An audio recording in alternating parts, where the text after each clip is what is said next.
Hello dear students, you already know that plane wavefront, spherical wavefront and another one is a cylindrical wavefront. Okay, so here suppose the plane wavefront is passing through the prism, then which type of a wavefront we will get? And same thing, so this wavefront is passes through this convex lens, or so this wavefront is incident on a concave mirror, then which type of a wavefront we will get? So first one, the plane wavefront is a passes through the prism. Okay, so this one we consider that a plane wavefront AB. AB is a plane wavefront, so this wavefront is passes through this prism. Okay, it is passes through this prism. Okay, so here, so this is surface of a prism having maximum thickness, and this surface we consider that a thin surface. So this reason, so this wavefront is passes through this prism, and here in a lower surface or base surface, so this wavefront passes through this prism, it's take a maximum time. In a angle of a prism, it means in this side, when this wavefront is passes through this thinner side, it's take a small interval of a time. You already know that whenever light travel from one media to another media, for example, here the speed of a light in vacuum is maximum compared to speed of a light in a given media. So this reason here we consider that this one is a glass media. It means the velocity of a light decreases. Velocity of a light decreases. So this reason, so this wavefront is passes through this prism. Here what happened? So here take a maximum time, it means a long time, and here shorter time. So this reason here we get the same plane wavefront.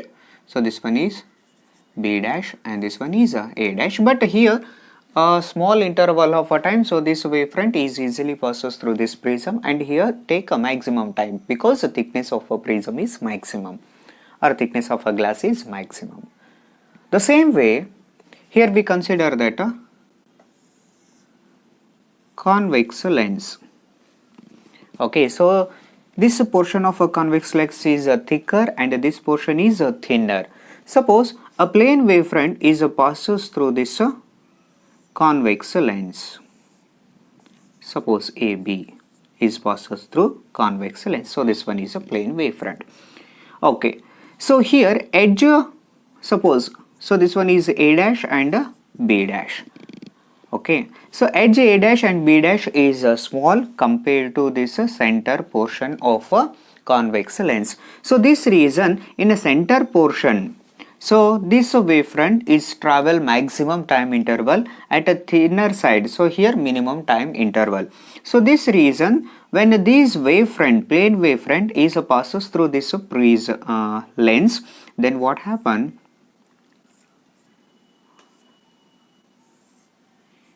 Here we get a spherical shape of a wavefront. Spherical shape of a wavefront. Yes, it means we get a converging beam of a wave. Converging beam of this wavefront. It means here we get a spherical wavefront. The same thing, here we consider that a concave mirror. So this one is a plane wavefront. AB is a plane wavefront. So this wavefront is incident on this concave mirror.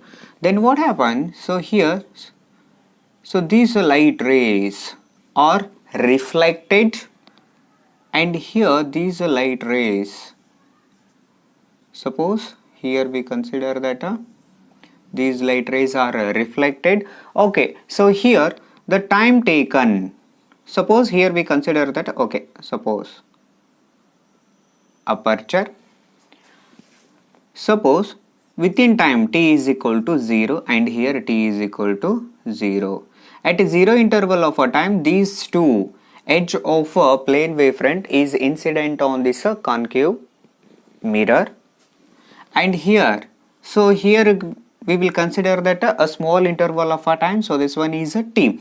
Within t interval of a time, so this plane wavefront is incident on a concave mirror. So this reason, the same t interval of a time, here t interval of a time total, so t interval of a time, so this one is a edges of wavefront, and here same t interval of a time, so this one is a distance traveled, so this reflected wavefront. So this reason here we get a spherical wavefront.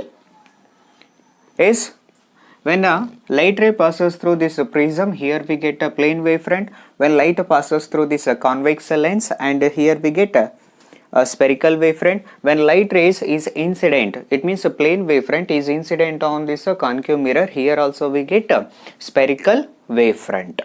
Yes, next one.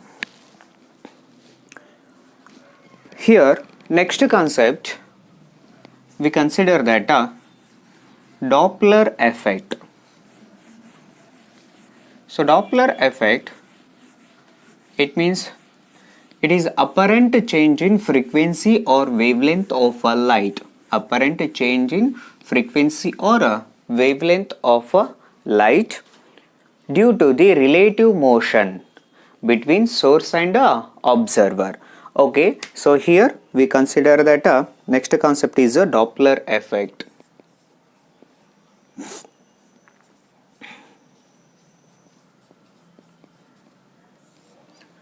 So Doppler effect, it's mainly depends upon source and observer.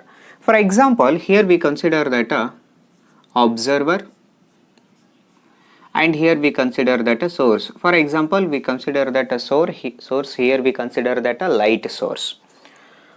Okay, suppose the light move towards the observer. Light move towards the observer, it means a light waves move towards the observer. So here wavelength of a light decreases. Then afterwards wavelength of a light increases. So when a light waves is moved towards the observer, so wavelength decreases. So wavelength decreases means frequency increases. Yes, wavelength and frequency both are inversely proportional to each other. F is equal to 1 by lambda. Yes, when a source of a light rays is moved towards the observer, then what happens? So this wavelength goes on decreases, automatically frequency increases. The same way here, source moves away from the observer. Source moves away from the observer. It means the wavelength goes on increases. When source moves towards the observer, so wavelength decreases, it means frequency increases. When source moves away from a observer, so here wavelength goes on increases, it means frequency decreases. So this reason, here we consider that a relative motion between source and observer. Okay, relative motion between a source and observer. Then what happened? Here frequency or wavelength of a light changes. Frequency or wavelength of a light changes. So this one we consider that Doppler effect. So this reason, so Doppler effect means apparent change in frequency or wavelength of light waves. Yes, apparent change in frequency or wavelength of light wave due to the relative motion between source and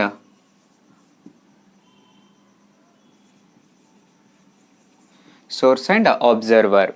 Okay, suppose when a source moves towards the observer, frequency increases, wavelength decreases. Source moves away from the observer, so here wavelength increases, frequency decreases. So this reason apparent change in frequency or wavelength of a light, apparent change in frequency or wavelength of a light waves due to the relative motion. You already know that a relative motion, velocity of a one body with respect to another body. So that's when we consider that a relative velocity. Okay, so here we consider that two concepts. One is blue shift, another one is a red shift. Another one is a red shift. Okay, blue shift and a red shift.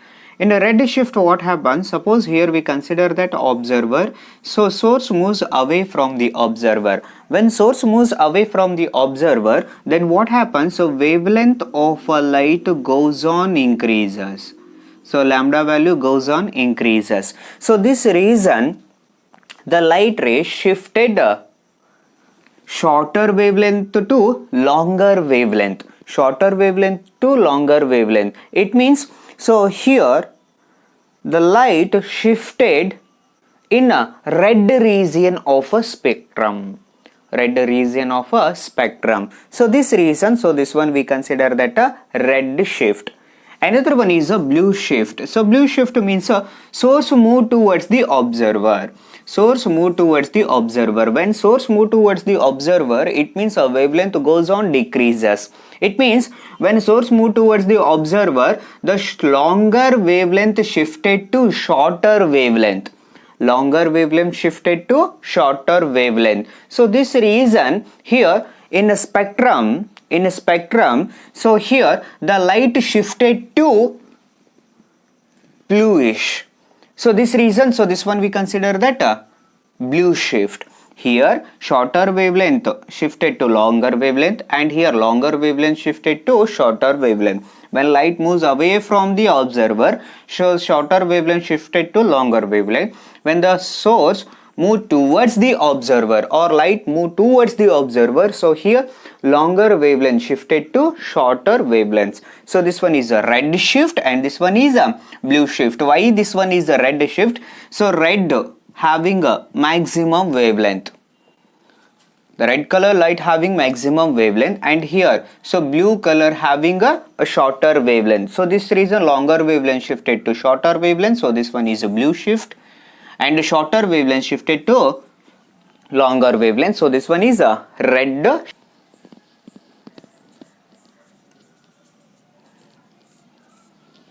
So phase means vibration of particle in particular interval of a time.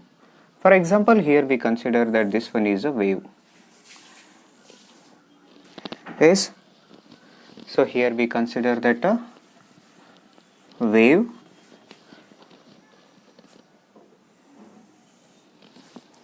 So this one is mean position, and this one we consider that a wave. So within time interval t, here we get a one wave. So time interval t. So this reason here we consider that a time. So total time we consider that this one is a t interval of a time. And here, so this timing we consider that a t by 2. Why? Because the total time we consider that t, and this one we consider that half of a time. It means a t by 2, and this time interval. So this one is a t by 4. So t by 4, and this one 3 t divided by 2. Okay, so total time interval t and half of a time t by 2, and this one is 1/4 we consider that t by 4, and here 1/3 3t by 2. Okay, so position of object we consider that so total we consider that pi. Sorry, 2 pi. Why? Because 360. Okay, so total we consider that 2 pi, and here so this one is a pi 180, and this one we consider that pi by 2 90, and 3 pi by 2. Okay, it means so pi we consider pi, it means a pi by 2, pi, 3 pi by 2, and 2 pi. So this one we consider that a position of a object. And here t by 4, t by 2, and 3t by 2, and t. So this one we consider the time interval. It means a particular time interval. So here we easily find out the position of an object. So this one we consider that a phase. And phase difference. It means so here it is a difference in phases of vibration of two particles. Different phases of vibration of two particles. So that's when we consider that a phase difference. Generally, phase difference it is represented by delta pi. So pi is a phase difference. Delta pi means pi is a phase. Delta pi is a phase difference. Another one is a path difference. So path difference. It means so here we consider that two waves. Yes, so these two waves are reaching a single point. For example, here we consider that two sources. So this one is S1 source and this one is S2 source, and this one is a given point. So these two waves are reaching a single point. These two waves are reaching in a single point. For example, so this one is one wave and this one is another waves. Okay, and here these two waves are reaching a single point, and here we get some difference. Yes, so this one we consider that a difference of waves. It means this difference we consider that a path difference. Path difference. So these waves S1 and S2 two waves are reaching to a single point, but here we get a small difference between these two waves. So this difference we consider that a path difference. So this one we consider that a delta x. So one relation is there, relation between phase difference and a path difference. So relation delta pi is equal to 2 pi lambda into delta x. So delta pi, it means so this one is a phase difference, 2 pi lambda. So lambda means a wavelength and dx means a path difference. Okay, generally we have to calculate path difference. It means delta x is equal to S1 minus S2. Here S2 minus S1. Why? Because so this one is a maximum traveling path. So this reason S2 minus S1 we get a path difference. So phase difference is equal to 2 pi lambda into path difference. So this one is a relation between phase difference and a path difference. Okay. So next concept, superposition principle.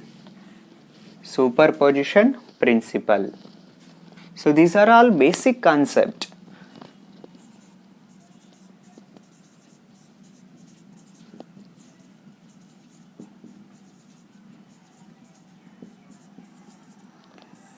Okay, superposition principle. So superposition principle means, so here we consider that two waves.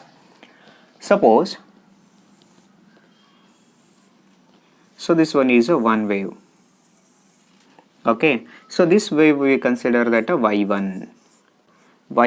So y1 is a first wave, and another wave. So this wave we consider that a y2. So this one is a y2. Okay. y1 and y2 are two waves. Two are overlap to each other. These waves are overlap to each other. So this one is a y1 and this one is a y2. It means a y2 overlap by y1. So this reason here we get a one resultant wave. So this one we consider that a resultant wave. So this wave we consider that a y. Yes, so this reason, so y is equal to y1 plus y2. Y is equal to y1 plus y2. So this one we consider that a superposition principle. It means one wave fall on the another wave. So one wave fall on the another waves. And here displacement of a vibrating particle increases, or displacement of waves increases. Okay, for example, here we consider that a displacement of a first wave. So this one is A and this one is a B, and here we get a resultant. Suppose we consider that a R.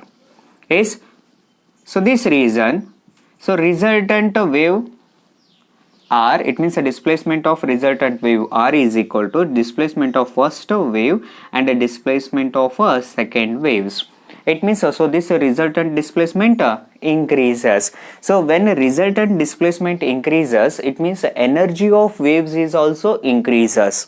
It means a superposition. So one wave fall on the another wave. One wave fall on the another wave. Then a resultant displacement goes on increases. When a resultant displacement increases, it means energy of a wave increases. Suppose one wave we consider that crest of one wave fall on the crest of another wave. So crest of one wave fall on the crest of another wave. So here resultant displacement increases. Suppose crest of one wave fall on the trough of another wave. Crest of one wave fall on the trough of another wave. So here resultant displacement decreases. For example, here we consider that so this one is one wave, and here we consider that another wave. Yes. So here one crest, another one is a trough. So crest fall on the trough of another wave. So this reason, so resultant wave. Yes, so resultant wave value decreases. So this reason, so this one we consider that a y1 and this one is a y2, and here we get a resultant wave. So this reason, so resultant wave, it means y is equal to y1 minus y2. First wave amplitude we consider that A, and this one is a B, and this one is a R. So this reason, so resultant displacement R is equal to A minus B. A minus B. So here resultant value decreases, it means intensity of waves decreases, and here resultant increases, it means intensity of wave increases, wave energy increases, wave energy decreases. So this reason here we consider that interference of waves. Yes, so this one is a superposition principle, and the next point we consider that interference. You already know that, so this one is a one property of a light, interference, polarization, another one is a diffraction. Okay, so this one is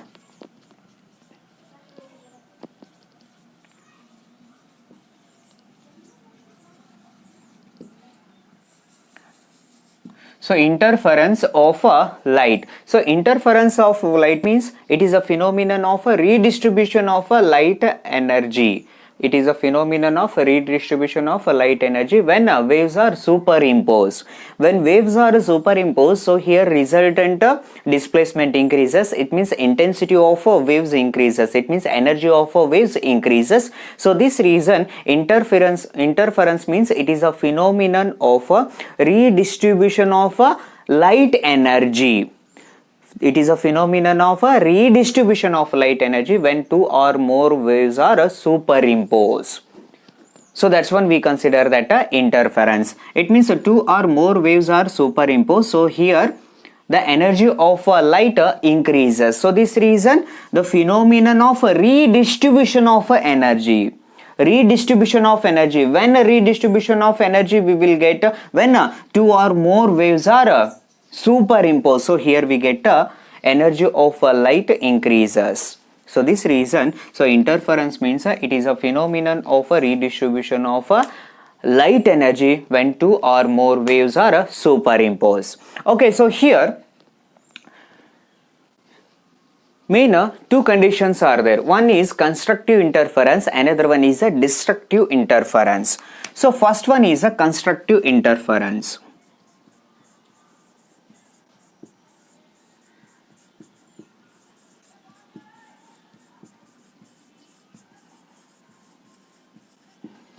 And the second one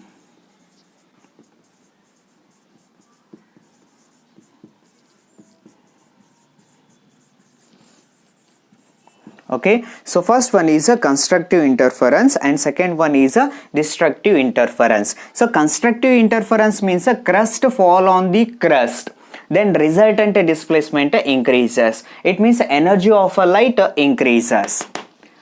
So destructive interference, when a crest fall on the trough of another wave, crest fall on the trough of another waves. So here resultant displacement decreases, it means the energy of a light decreases. So this one is a constructive interference and this one is a destructive interference. It means a crest fall on the crest of another wave. So here the resultant displacement increases. So that's when we consider that constructive interference. When a crust fall on the trough of another wave, so here the resultant displacement decreases, it means the intensity or energy of a light decreases. So this one we consider that a destructive interference of a light.